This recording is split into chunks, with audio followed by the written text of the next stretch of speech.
اعوذ باللہ من الشیطان الرجیم بسم اللہ الرحمن الرحیم الحمدللہ رب العالمین الرحمن الرحیم مالک یوم الدین ایاک نعبد و ایاک نستعین اہدنا الصراط المستقیم صراط الذین انعمت علیہم غیر المغضوب علیہم ولا الضالین۔ صدق اللہ علی العظیم۔ السلام علیکم۔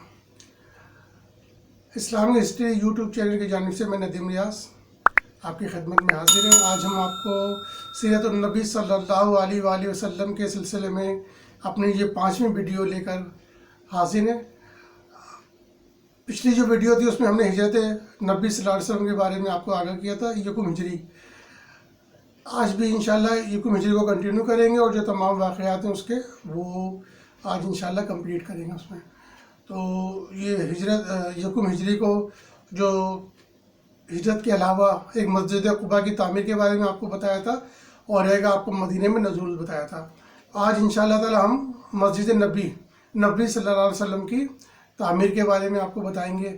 اس کے علاوہ اصحاب صفا اس کے بارے میں آپ کو ہم آگاہ کریں گے۔ اس کے بعد جو حجرات کی تعمیر ہیں ان کی حجروں کی تعمیر کے بارے میں آپ کو بتائیں گے۔ مہاجرین کے مکانات کی تعمیر کے بارے میں آپ کو انشاءاللہ تعالیٰ آگے کریں گے۔ اور اس کے علاوہ مباحات، یہ اسلامی بھائی چارے کا ایک دنیا میں پہلا واقعہ تھا جو حضور صلی اللہ علیہ وسلم نے انصار اور مہاجرین کے درمیان کرایا، دونوں کو بھائی بھائی بنایا، اور یہ ایسی نظیر نہ پہلے ملتی تھی اور نہ شاید آگے ملے، اس کے بارے میں آپ کو بتائیں گے۔ اس کے علاوہ جو اذان کی ابتدا ہے انشاءاللہ اس کے بارے میں بھی آپ کو بتائیں گے۔ مسجد میں چراغ جلانے کی جو ابتدا ہے یہ بھی بتائیں گے، اور آخر میں جو ہے وہ آپ کو یہود سے جو معاہدہ ہوا تھا اس کے بارے میں انشاءاللہ آگے کریں گے۔ تو اسلامک ویڈیو دیکھنے کے لیے، اسلامک معلومات کے لیے، تاریخ سے آگاہ ہونے کے لیے ہمارا چینل سبسکرائب کیجئے، لائک کیجئے اور دیکھتے رہیے اسلامک ہسٹری یوٹیوب چینل۔ تو آج ہم اپنا یکم ہجری کے جو باقی جو واقعات ہیں ان کے بارے میں آپ کو انشاءاللہ آگاہ کرتے ہیں۔ سب سے پہلے ہمارا جو ٹاپک ہے وہ مسجد نبوی صلی اللہ علیہ وسلم کی تعمیر ہے۔ حضور صلی اللہ علیہ وسلم کا ناقہ جہاں بیٹھا تھا وہ زمین 2 یتیم بچوں کی تھی، ایک کا نام سہیل تھا اور ایک کا سہیل تھا۔ یہ جو ان کے ولی تھے حضرت اسد بن زرارہ بن نجاری خزرجی۔ تو یہ اپنی جو ان کی کھجوریں تھیں وہ خشک کرنے کے لیے یہاں پھیلایا کرتے تھے۔ تو حضور صلی اللہ علیہ وسلم نے یہاں جامع مسجد بنانے کا فیصلہ کیا اور آپ نے ان دونوں بچوں کو بلایا کہ ہم آپ کی زمین جو ہے اس مقصد کے لیے لینا چاہتے ہیں۔ تو انہوں نے بولا کہ ہم آپ کو، اور قیمت پوچھے ہوئے کتنے تک کی دیں گے، تو انہوں نے بولا کہ ہم آپ کو بلا قیمت دیں گے۔ تو حضور صلی اللہ علیہ وسلم نے کہا نہیں، ہم آپ کو اس کی قیمت دیں گے تو پھر لیں گے۔ تو پھر خیر وہ قیمت طے ہوئی تو وہ آپ نے صلی اللہ علیہ وسلم نے لی۔ اس کے بعد آپ نے مسجد نبوی کی تعمیر کا شروعات کی۔ آپ بھی اس میں شامل تھے، آپ بھی اینٹیں اٹھا کے لاتے تھے اپنی چادر میں اور کہتے جاتے تھے کہ اے ہمارے پروردگار، یہ اینٹیں خیبر کے تمر و زبیب سے زیادہ ثواب والی و پاکیزہ ہیں۔ خدایا بے شک اجر صرف آخرت کا جری ہے، پس تو انصار و مہاجرین پر رحم فرما۔ یہ مسجد نہایت سادہ تھی، بنیادیں جو تھیں وہ 3 ہاتھ لمبی تھیں، اس کے علاوہ جو کچی اینٹوں کی تھی، چھت جو تھی وہ برگ خرما کی تھی اور اتنی بڑی تھی کہ تقریباً انسانی قد کے برابر تھیں۔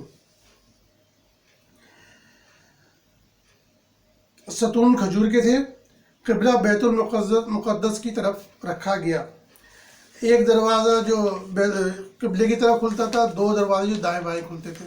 جب قبلہ چینج ہو کے خانہ کعبہ ہو گیا تو اس کے بالکل شمال میں پھر ایک دوسرا دروازہ بنا لیا گیا اور یہ کعبہ والا بند کر دیا گیا، باقی 2 دروازے ایسے ہی رہنے دیے گئے۔ چونکہ چھت جو تھی وہ ایک تو اس پہ مٹی بھی کم تھی، نیچے فرش بھی جو تھا وہ کچا تھا، تو اس لیے جب بارش ہوتی تھی تو بہت کیچڑ ہو جایا کرتی تھی۔ تو ایک دفعہ ایسے ہی ہوا کہ بارش ہوئی تو کافی کیچڑ ہو گئی۔ پھر لوگ جب نماز پڑھنے آتے تھے تو وہ اپنی جھولیوں میں کنکریاں بھر کے لے کے آتے تھے اور جہاں نماز پڑھنی تھی بچھاتے تھے اور پھر نماز پڑھتے تھے. تو حضور صلی اللہ علیہ وسلم نے نماز پڑھ چکے دیکھا تو کہنے لگے یہ تو بہت اچھا، بہت خوش ہوئے. اس کے بعد جو ہے اس پہ کنکریاں ڈالوا دی گئی مسجد کے صحن میں. اب ہم آپ کو اصحاب صفا کے بارے میں بتاتے ہیں. یہ پایان مسجد میں ایک صاحبان تھا جو صفا کہلاتا تھا، اور ان فقراء و مساکین صحابہ کرام رضوان اللہ تعالیٰ علیہ مجمعین کے لیے تھا جو مال و متاع و اہل و عیال نہ رکھتے تھے. انہی کی شان میں یہ آیت نازل ہوئی، اور روک رکھ جان اپنی ساتھ ان لوگوں کے پکارتے ہیں پروردگار اپنے کو صبح کو اور شام کو، چاہتے ہیں رضامندی اس کی. تو ان کی تعداد سفر یا موت کی صورت میں کمی بیشی ہوتی رہتی تھی. بعض اوقات ان کی تعداد 70 تک پہنچ جاتی تھی. باہر سے اگر کوئی مدینہ آتا، اس کا کوئی جان پہچان والا نہ ہوتا تو وہ بھی صفا میں ہی اترا کرتا تھا.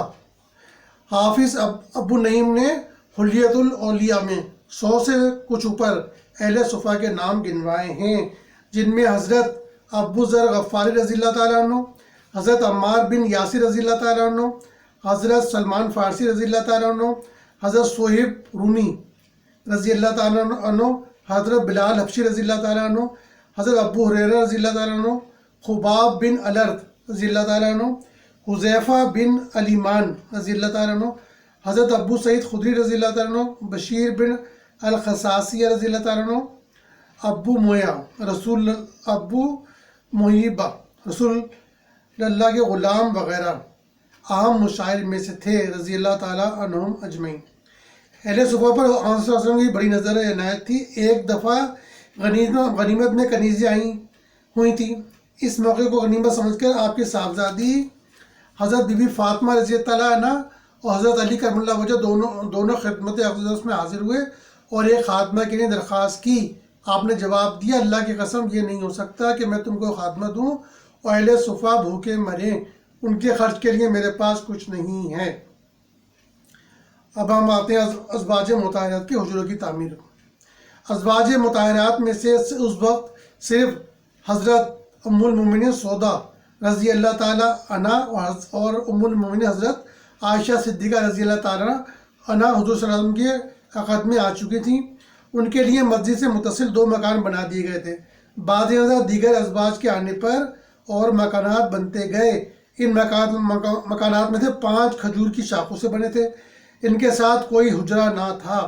دروازوں پر کمبل کا پردہ پڑا رہتا تھا. اس دور میں جو تھے دروازے کمبل ہی پڑا رہتے تھے. ایک دفعہ یاد ہوگا حضور صلی اللہ علیہ وسلم کے 2-3 دن تک جب حضرت جبرائیل علیہ السلام نہیں آئے تو پتہ چلا کہ ان کے جو پلنگ کے نیچے جو وہ کتے کا چھوڑا بچہ تھا. تو اس دور میں دروازے نہیں ہوتے تھے اور نہ دروازے ہوتے تھے، نہ دروازے پہ لاتیں پڑتی تھی اور نہ کوئی آگ لگا کے گراتا تھا اور نہ کسی پہ گر کے خدا نخواستہ کچھ ہوتا تھا. تو یہ سب باتیں بنائی ہوئی قصے کہانیاں ہیں اور جو اس دور میں کمبل ہی پڑے ہوتے تھے. اور حضرت علی کرم اللہ وجہ سے بھی کسی نے پوچھا تھا تو آپ نے یہی کہا تھا کہ ہم غریبوں کے یہاں دروازے نہیں ہوتے بلکہ یہ کھجور وغیرہ کے انہوں نے بتایا تھا کہ اس کے تنوں سے بنے ہوتے ہیں دروازے. ٹھیک، تو اس دور میں ہم کمبل ہی ڈلا کرتے تھے. اچھا، دروازے پر کمبل کا پردہ پڑا رہتا تھا. باقی 4 مکان کچی اینٹوں کے تھے جن کی چھت پر کھجور کی شاخوں کی کہگل کی ہوئی تھی. ان میں سے ہر ایک کے ساتھ ایک حجرہ کھجور کی شاخوں کا تھا جس کے دروازے پر کمبل کا پردہ تھا اور دروازے سے اندرونی کمرے کے دروازے تک 6 یا 7 ہاتھ کا فاصلہ تھا اور اندرونی کمرے 10 ہاتھ کا فاصلہ تھا اور چوڑائی 7-8 ہاتھ کے درمیان تھا. حضرت امام حسن بصری رضی اللہ تعالیٰ عنہ کا بیان ہے کہ میں عہد عثمانی رضی اللہ تعالیٰ عنہ میں مراحق تھا. ان مکانات کی چھت کو میں ہاتھ سے چھو لیتا تھا. یہ مکانات جاننے میں غربی کے سوا مسجد کے گردا گرد تھے. ان کے دروازے مسجد ہی کی طرف تھے اور مسجد سے اس قدر متصل تھے کہ حضور صلی اللہ علیہ وسلم حالت اعتکاف میں مسجد سے سر مبارک نکال دیتے اور ازواج مطہرات گھر میں بیٹھی آپ کے بال مبارک دھو دیا کرتی تھیں۔ حضرت فاطمہ رضی اللہ عنہ کا گھر جانب مشرق حضرت عائشہ صدیقہ رضی اللہ تعالیٰ عنہ کے حجرے سے متصل اس جگہ تھا جہاں اب آپ کی قبر شریف کی صورت بنی ہوئی ہے۔ جب آج صلی اللہ علیہ وسلم سفر سے تشریف لاتے تو پہلے مسجد میں دوگانہ نماز ادا کرتے، بعد ازاں حضرت فاطمہ رضی اللہ تعالیٰ عنہ کے یہاں تشریف لے جاتے اور ان کا حال دریافت فرماتے، پھر ازواج مطہرات کے گھروں میں قدم رنجہ فرماتے تھے۔ اب ہم مہاجرین کی مکانات کی تعمیر کی طرف آتے ہیں۔ تو مہاجرین کی سکونت کے لیے مسجد کے قریب مکانات کا انتظام کیا گیا۔ چنانچہ حضور صلی اللہ علیہ وسلم نے بنو زہرہ کو مسجد کی ایک جانب ایک خطہ عنایت فرمایا، جس میں حضرت عبد الرحمن بن عوف رضی اللہ تعالیٰ عنہ قرشی زہری کے حصے میں ایک جگہ آئی جو ان کے نام سے مشہور و معروف تھی۔ حضرت عبداللہ او عتبہ پسیران مسعود حضلی جو بنو زہرہ کے حلیف تھے، ان کے لیے مسجد کے پاس ایک جگہ دی گئی جو ان کے نام سے منسوب تھی۔ حضرت زبیر بن عوام قرشی اسدی کو ایک وسیع خطہ ملا جس میں مختلف اقسام کے درختوں کی جڑیں تھیں، وہ بقیع الزہر کہلاتا تھا۔ حضرت طلحہ بن عبداللہ قرشی تیمی کو ان کے گھروں کی جگہ ملی۔ حضرت ابوبکر صدیق رضی اللہ تعالیٰ عنہ کو بھی مسجد کے قریب زمین دی گئی۔ اس طرح حضرت عثمان بن عفان قرشی اموی، خالد بن ولید قرشی مخدومی، مقدار بن اسد اور طفیل بن حارث قرشی کو زمینیں دی گئی تھیں۔ ان قطعات میں سے جو زمینیں بے آباد غیر مملوک تھیں وہ رسول اللہ صلی اللہ علیہ وسلم نے بطور خود تقسیم فرما دیں، اور جن قطعات میں انصار کے منازل و مکانات تھے وہ انہوں نے رسول اللہ صلی اللہ علیہ وسلم کو حبہ کر دیے اور مہاجرین کو حضور صلی اللہ علیہ وسلم نے عطیہ فرما دیے۔ چنانچہ سب سے پہلے حارثہ بن نعمان نے اپنے مکانات بطور عطیہ پیش کیے۔ مسجد نبی میں چراغ کی ابتدا۔ مسجد نبی اور حجرات میں راتوں کو چراغ نہیں جلتے تھے۔ حضرت تمیم داری کے غلام سراج کا بیان ہے کہ رسول صلی اللہ علیہ وسلم کی مسجد میں کھجور کی ٹہنیوں اور پتوں سے روشنی کی جاتی تھی۔ ہم قنادیل اور روغن زیتون اور رسیاں لائے اور میں نے قندیلوں کو ستونوں میں لٹکا کر مسجد میں روشنی کی۔ رسول صلی اللہ علیہ وسلم نے یہ دیکھ کر پوچھا کہ ہماری مسجد کو کس نے روشن کیا؟ تمیم نے کہا کہ میرے اس غلام نے۔ آپ نے پوچھا اس کا نام کیا ہے؟ تمیم نے کہا کہ فتح۔ رسول صلی اللہ علیہ وسلم نے فرمایا کہ بلکہ اس کا نام سراج ہے، پر رسول صلی اللہ علیہ وسلم نے میرا نام سراج رکھا۔ اب ہم ذکر کرتے ہیں مابخات اسلامی بھائی چارے کا پہلا مظاہرہ دنیا میں، جو شاید نہ پہلے ہوا ہے نہ آئندہ ہوگا۔ یہ حضور صلی اللہ علیہ وسلم نے انصار و مہاجرین کو بھائی بھائی بنایا، تو کیونکہ مہاجرین جو تھے وہ اپنے وطن سے اہل و عیال اور بھائی بندوں کو چھوڑ کر بے سر و سامانی اور چھپ کر نکلے تھے، اس لیے رسول صلی اللہ علیہ وسلم نے جامع مسجد کی تعمیر کے بعد مہاجر و انصار میں رشتہ اخوت قائم کیا تاکہ مہاجرین غربت اور اہل و عیال کی کمی محسوس نہ کریں اور ایک دوسرے سے مدد ملے۔ مہاجرین کی تعداد 45-50 تھی۔ آپ مہاجر و انصار میں سے دو دو کو بلا کر فرماتے گئے کہ یہ اور تم بھائی بھائی ہو۔ آپ صلی اللہ علیہ وسلم کا یہ فرمانا تھا کہ وہ در حقیقت بھائی ہی بن گئے۔ چنانچہ جب حضور صلی اللہ علیہ وسلم نے حضرت عبد الرحمن بن عوف قرشی زہری اور حضرت سعد بن ربیع انصاری خزرجی میں رشتہ برادری قائم کر دیا تو حضرت سعد نے حضرت عبد الرحمن سے کہا کہ انصار میں میرے پاس سب سے زیادہ دولت ہے، میں اپنا مال آپ کو بانٹ دیتا ہوں۔ حضرت عبد الرحمن نے کہا کہ آپ کے اہل و عیال آپ کا مال آپ کو مبارک ہو۔ حضرت عبد الرحمن نے بازار بنو قینقاع میں پنیر اور مکھن کا کاروبار شروع کیا اور جلد مالدار ہو گئے۔ اسی طرح کئی اور مہاجرین نے بھی تجارت کا کام شروع کر دیا۔ حضرت ابو ہریرہ رضی اللہ تعالیٰ عنہ کا بیان ہے کہ عقد بداری کے بعد انصار نے رسول صلی اللہ علیہ وسلم سے درخواست کی کہ آپ ہمارے نخلستان ہمارے بھائیوں اور ہم میں تقسیم فرما دیں۔ آپ صلی اللہ علیہ وسلم فرمایا نہیں۔ یہ سن کر انصار نے مہاجرین سے کہا کہ کچھ کام یعنی درختوں کو پانی دینا وغیرہ تم کیا کرو، ہم تمہیں پھل میں شریک کر لیں گے۔ اس پر سب نے کہا کہ منظور ہے، مگر بعض میں کام بھی انصار ہی کرتے تھے، مگر پیداوار کا حصہ پیداوار کا نصف حصہ مہاجرین کو دیتے تھے۔ جب کوئی انصاری وفات پاتا تو اس کی جائیداد اور مال مہاجر کو ملتا تھا اور قریبی رشتہ دار محروم رہتے تھے۔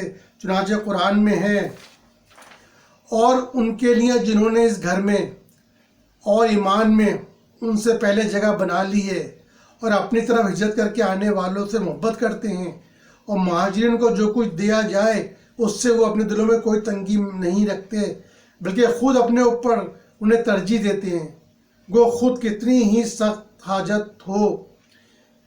بات یہ ہے کہ جو بھی اپنے نفس کے بخل سے بچایا گیا وہ وہی کامیاب اور بامراد ہے۔ صحیح بخاری میں ایک قصہ مذکور ہے کہ ایک بھوکا سائل جناب پیغمبر خدا صلی اللہ علیہ وسلم کی خدمت میں آیا۔ آپ نے گھر میں دریافت کیا کیا کچھ کھانے کو ہے؟ جواب میں آیا کہ صرف پانی ہے۔ آپ صلی اللہ علیہ وسلم نے فرمایا کون ہے جو اس کو اپنے مہمان بنائے؟ ایک انصاری نے کہا کہ میں حاضر ہوں۔ چنانچہ وہ اسے اپنے گھر لے گیا اور بیوی سے کہا کہ رسول اللہ صلی اللہ علیہ وسلم کے مہمان کو کھانا کھلاؤ۔ وہ بولی کہ صرف بچوں کی خوراک موجود ہے۔ کہا کہ تم وہ کھانا تیار کرو اور کھانے کے وقت بچوں کو سلا دینا۔ چنانچہ بیوی نے ایسا ہی کیا اور بچوں کو سلا دیا۔ پھر میاں بیوی اور مہمان کھانے کو بیٹھے تو بیوی نے چراغ بجھا دیا اور خود بھوکے رہے، مگر مہمان کے سامنے ہاتھ چلاتے رہے تاکہ وہ سمجھے کہ یہ بھی کھانا کھا رہے ہیں۔ جب صبح کو وہ انصاری رسول صلی اللہ علیہ وسلم کی خدمت میں حاضر ہوا تو آپ نے فرمایا کہ رات اللہ تعالیٰ تمہارے نیک کام سے راضی ہوا۔ انصار نے بھائی چارے کی بے مثال نظیر قائم کی۔ جب 4 ہجری میں بنو نذیر جلا وطن ہوئے اور ان کے اموال، اراضی اور نخلستان رسول صلی اللہ علیہ وسلم کے قبضے میں آئے تو آپ نے تمام انصار کو بلا کر فرمایا اگر تم چاہتے ہو تو میں بنو نذیر کے اموال تم میں اور مہاجرین میں تقسیم کر دیتا ہوں، اور مہاجرین تمہارے گھروں اور اموال میں بدستور رہیں گے، اور اگر چاہتے ہو تو یہ مال مہاجروں کو بانٹ دیتا ہوں اور وہ تمہارے گھروں اور اموال سے بے دخل ہو جائیں گے۔ حضرت سعد بن عبادہ رضی اللہ تعالیٰ عنہ، حضرت سعد بن معاذ رضی اللہ تعالیٰ عنہ نے عرض کیا یا رسول اللہ صلی اللہ علیہ وسلم، ان اموال کو آپ مہاجروں میں تقسیم کر دیجئے اور وہ ہمارے گھروں اور اموال میں بھی بدستور رہیں گے۔ اس پر سب انصار نے کہا کہ یا رسول اللہ ہم راضی ہیں۔ اس پر رسول صلی اللہ علیہ وسلم نے فرمایا خدایا تو انصار اور ابنائے انصار پر رحم فرما، اور آپ نے اموال بنو نذیر صرف مہاجرین میں تقسیم فرما دیے۔ سن 8 ہجری میں رسول صلی اللہ علیہ وسلم نے حضرت علا بن حضرمی کو بغرض تبلیغ بحرین بھیجا۔ منظر بن صابی حاکم بحرین اور وہاں کے تمام عرب ایمان لائے الحمدللہ۔ باقی اہل بحرین نے جزیے پر صلاح کر لی۔ رسول صلی اللہ علیہ وسلم نے انصار کو بلایا تاکہ بحرین کا جزیہ و خراج انصار کے لیے لکھ دیں، مگر انصار نے عرض کیا یہ نہیں، اللہ کی قسم ایسا نہ کیجیے، بلکہ حضور صلی اللہ علیہ وسلم ہمارے قریشی بھائیوں کے لیے اتنا ہی مال لکھ دیں۔ جب سن 7 ہجری میں خیبر فتح ہوا تو مہاجرین کے حصے میں اس قدر مال آیا کہ ان کو انصار کے نخلستان کی ضرورت نہ رہی، اس لیے انہوں نے وہ نخلستان انصار کو واپس کر دیے۔ اب ہم آتے ہیں اذان کی ابتدا۔ جب مدینہ منورہ میں جامع مسجد تیار ہو گئی تو رسول صلی اللہ علیہ وسلم کو یہ خیال آیا کہ مسلمانوں کو نماز کے لیے کس طرح جمع کیا جائے۔ آپ نے اپنے اصحاب کرام سے مشورہ کیا۔ ظاہر ہے کہ ایک وقت و مسجد میں اجتماع بغیر اعلان اور آگاہی کے نہیں ہو سکتا، اس لیے صحابہ کرام رضوان اللہ تعالیٰ علیہم اجمعین نے اعلان کے لیے کئی طریقے پیش کیے، مگر وہ باوجود مشابہت مجوس نصرہ یہود پسند نہ کیا گیا۔ پھر حضرت عمر فاروق رضی اللہ عنہ نے یہ مشورہ دیا کہ ایک شخص کو نماز کے وقت بغرض اعلان بھیج دیا جائے۔ اس پر رسول صلی اللہ علیہ وسلم نے حضرت بلال رضی اللہ تعالیٰ عنہ سے فرمایا کہ اٹھ کر نماز کے لیے ندا کر دے۔ چنانچہ حضرت بلال رضی اللہ تعالیٰ عنہ یوں ندا کر دیا کرتے تھے الصلاۃ جامعۃ۔ اسی اثنا میں حضرت عبداللہ بن زید انصاری کو خواب میں ان سب سے بہتر طریقہ بتلا دیا گیا اور وہ مروجہ اذان شرعی ہے۔ حضرت عبداللہ بن زید انصاری نے اپنا خواب بارگاہ رسالت صلی اللہ علیہ وسلم میں عرض کیا، حضور صلی اللہ علیہ وسلم پر اس سے پہلے اس اذان کی وحی آ چکی تھی۔ آپ صلی اللہ علیہ وسلم نے حضرت عبداللہ بن زید انصاری کو حکم دیا کہ حضرت بلال رضی اللہ تعالیٰ کو کلمات اذان کی تلقین کر دیں وہ اذان دیں گے کیونکہ ان کی آواز تم سے بلند و نرم و شیریں ہیں. مطلب یہ جو اذان ہے نا ہماری سنی حضرات کی، یہ وحی ہوتی حضور صلی اللہ علیہ وسلم کو. ایک اور صحابی کو بھی وحی ہوتی، تو انہوں نے جب حضور صلی اللہ علیہ وسلم کو بتایا، حضور صلی اللہ علیہ وسلم نے کہا کہ ہاں مجھے بھی یہ کلمات بتا دیے گئے. اللہ تعالیٰ کی طرف سے یہ وحی ہوئے ہیں جو کلمات اذان کے ہیں. تو یہی اذان ہے اور اسی کو اذان دینی چاہیے. آگے پیچھے کریں گے تو حضور صلی اللہ علیہ وسلم کی جو وحی تھی اس میں آپ یا تو اضافہ کریں گے یا اس میں کمی کریں گے، اور یہ کتنا بڑا گناہ ہے یہ آپ کو خود پتہ ہے. تو اس لیے اذان وہی ہے جو حضرت بلال رضی اللہ تعالیٰ عنہ دیا کرتے تھے. اب ہم آتے ہیں کہ یہود سے معاہدہ. اسی سال رسول اللہ صلی اللہ علیہ وسلم نے مسلمانوں اور یہود مدینہ کے درمیان ایک معاہدہ طے فرمایا جس کی شرائط کی تفصیل یہ ہے. نمبر 1، خون بہا اور فدیے کا طریقہ سابقہ ہی قائم رہے گا. نمبر 2، دونوں فریق کو مذہبی آزادی ہوگی، ایک دوسرے کے دین سے نفرت نہیں کریں گے. نمبر 3، دونوں فریق ایک دوسرے کے خیر خواہ رہیں گے. نمبر 4، اگر ایک فریق کی کسی سے لڑائی پیش آئے تو دوسرا اس کی مدد کرے گا. 5، اگر فریقین میں ایسا اختلاف پیدا ہو جائے کہ جس سے فساد کا اندیشہ ہو تو اس کا فیصلہ خدا اور رسول صلی اللہ علیہ وسلم پہ چھوڑ دیا جائے گا. 6، کوئی فریق قریش اور ان کے معاونین کو امان نہیں دے گا. نمبر 7، اگر کوئی دشمن یثرب پر حملہ آور ہو تو دونوں مل کر اس کا مقابلہ کریں گے. نمبر 8، اگر ایک فریق کسی سے صلح کرے گا تو دوسرا بھی اس میں شامل ہوگا مگر مذہبی لڑائیاں اس میں شامل نہیں. یہ آج ہمارا آپ کا جو یکم ہجری اس کا ٹاپک کمپلیٹ ہوتا ہے. تمام اس کے واقعات آج ہم نے آپ کو بتا دیے ہیں یکم ہجری تک، اور انشاءاللہ تعالیٰ اب ہم آپ کو 2 ہجری کے بعد کے جو واقعات، 2 ہجری اور 2 ہجری کے بعد جو واقعات ہیں وہ ہم آگے کریں گے. زیادہ تر جو ہے وہ غزوات ہیں جس میں بدر، احد اور اس کے علاوہ جو ہے، تو وہ انشاءاللہ تعالیٰ ہم آپ کو اگلی ویڈیو میں بتائیں گے. آپ اسی طرح کی اسلامی ویڈیو دیکھنے کے لیے ہمارا یوٹیوب چینل اسلامی ہسٹری دیکھتے رہیے. سبسکرائب کیجئے، لائک کیجئے، اور آل کے بٹن پہ کلک کریں گے تو آپ کو جو بھی میں ویڈیو آئے گی وہ آپ کے پاس نوٹیفیکیشن آ جائے کرے گا. والسلام علیکم ورحمۃ اللہ وبرکاتہ.